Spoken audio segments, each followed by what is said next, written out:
अस्सलाम वालेकुम दोस्तों, मैं उम्मीद करता हूँ कि आप सब खैरियत से होंगे।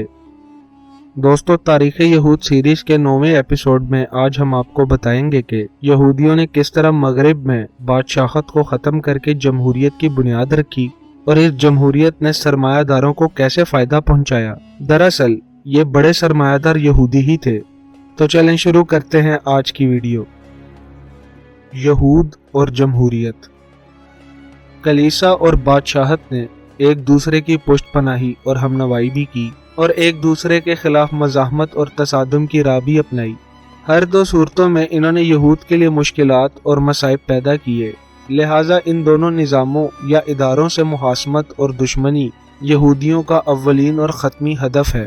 यहूदियों ने हज़रत ईसा अलैहिस्सलाम और इनके मुत्तबईन के साथ सदियों जो जुल्म सितम रमा रखा था, ईसाईयत और इसकी कायम करदा बादशाहत ने इसका गिन गिन कर हिसाब लिया और यहूदियों की कई नस्लें सदियों अपने अबाइदाद के मजालिम का खमियाजा भुगतती रही। यूरोप के बादशाहों ने इन्हें अपना खिलौना बनाकर भी इस्तेमाल किया और तीरों तलवार और नेज़ों की अन्नी पर परो कर भी इनसे इंतकाम लिया। कभी इनसे सारी दौलत छीन कर इन्हें मुल्क बदर कर दिया, कभी अवाम को उकसा कर इन्हें मरवा दिया। इसलिए यहूद ने अपनी बका और अपनी आइंदा आने वाली नस्ल के तहफ़्फ़ुज़ के लिए जमहूरियत ही को अपना जायपना समझा। इन्होंने सोचा कि बादशाहत की ताकत अगर एक फ़र्द की बजाय लाख, 2 लाख, 10 लाख या 1-2 करोड़ इंसानों में बढ़ जाए तो यहूद से बासपरस करने वाला कौन होगा।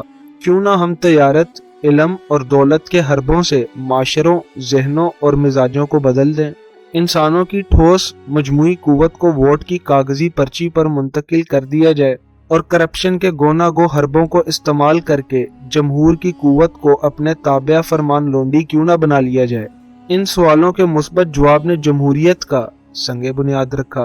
वो काम जो एथेंस, रोम, गर्नातका, बगदाद और फ्लोरेंस में मुमकिन ना हुआ, लंदन, पेरिस और न्यूयॉर्क से होता हुआ आधी दुनिया का मुतालबा बन गया और बाकी आधी दुनिया को भी एक यहूदी कार्ल मार्क्स ने कम्युनिज्म की कुर्बानगाह पर ला खड़ा किया।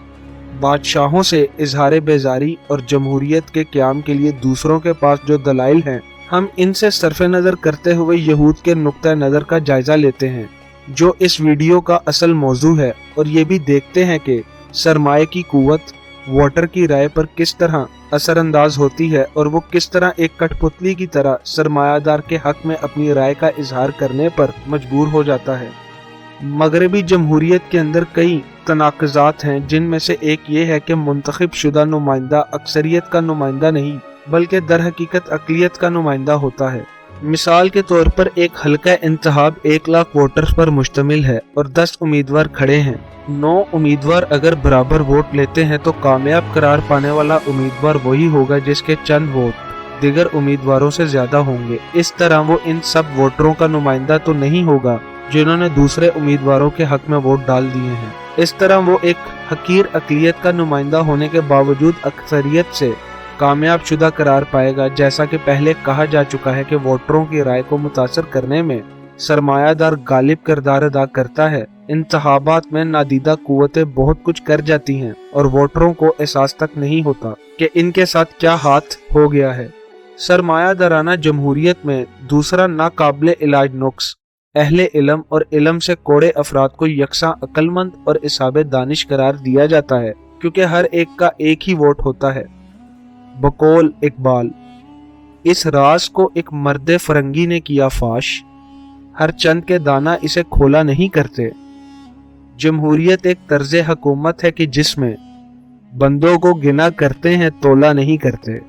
ऐसे अवामी नुमाइंदों को खरीदना और इन पर मुश्तमिल ऐवान से अपनी मर्जी के फैसले कराना सरमायादारों के लिए कोई मुश्किल मसला नहीं होता। जर्मन फलसफी थियोड हेर्ज़ल जो सहूनियत के बानियों में से था, इसने अपनी तसनीफ यहूदी रियासत में, जो इसने 1896 में लिखी, कहा था, दानिशमंदाना और माकूल फैसले पार्लिमानी इदारों से सरजद नहीं हो सकते। अवामी ख्वाहिशात की सही नुमाइंदगी और रियासत के हकूक़ व मुफादात की मुहाफ़िज़ वही शख्सियतें होती हैं जो तारीख़ी कुव्वतों की पैदावार हों। हुक्मरानों के लिए यही शख्सियतें पैदा होती हैं, ये काम अवाम का नहीं। हर्ज़ल को ईसाईयत से जो दुश्मनी थी वो कोई ढकी छुपी बात नहीं थी। اور جمہوریت یہودیوں کے لیے ایک مفید اور کارآمد چیز بھی تھی۔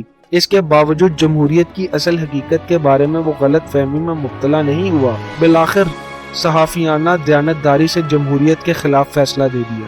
فرانسیسی ادیب وولٹائر، جس کی تحریروں نے انقلاب فرانس کے لیے راہ ہموار کی، جمہوریت کے بارے میں طنزیہ سوال کرتا ہے: تمہاری موت آئے تو کیا پسند کرو گے؟ تمہیں 1000 چوہے نوچ نوچ کر کھا جائیں یا شیر کا ایک ہی نوالا بن جاؤ؟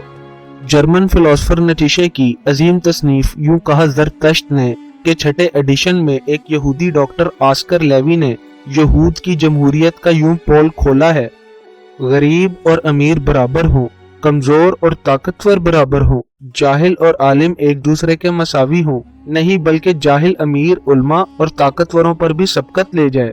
یہود نے عیسائیت کا لبادہ اوڑھ کر جمہوریت کا علم اٹھایا اور اپنے اخلاق سے دنیا کو مسخ کیا۔ سیاہ تہہ خانوں میں چھپ کر اس نے بڑی صفائی سے عظیم رومن امپائر کو پامال کیا۔ اس کے بعد اس نے دوسروں کو آڑے ہاتھوں لیا۔ دنیا میں یہودیت کے علاوہ ایسے اخلاقی نظام موجود ہیں جو مخزن حیات نہیں، جو دنیا کو باطل قرار نہیں دیتے۔ منو کی کتاب والے قدیم ہندو، روما اور یونان کی تہذیبیں، اسلامی فتوحات، اٹلی کی نشاط ثانیہ اس کی درخشاں مثالیں ہیں۔ انہوں نے ہماری طرح دنیا کو گداگر نہیں بنایا بلکہ اسے نعمتوں سے مالا مال کیا۔ ان کی قیادت صرف چند لوگوں کے ہاتھ میں تھی جو لاکھوں لوگوں کو ان کے مقام پر رکھتے تھے۔ ایتھنز، روم، گرتانا اور فلورنس نے کہاں گندی نالیوں والے علاقوں میں پھرتے پھرتے ووٹوں کی بھیک مانگی تھی۔ ان کی پشت پر ایک عظیم اخلاق تھا جو عوام کو کولو فیل سے بن ٹشے کے خدا کی طرح مطمئن کر سکتا تھا۔ مخلوق میں سے کون ہے جو بلا قیمت زندہ رہنا چاہتا ہے؟ ہم وہ ہیں جن کو زندگی نے خود ہمارے حوالے کیا۔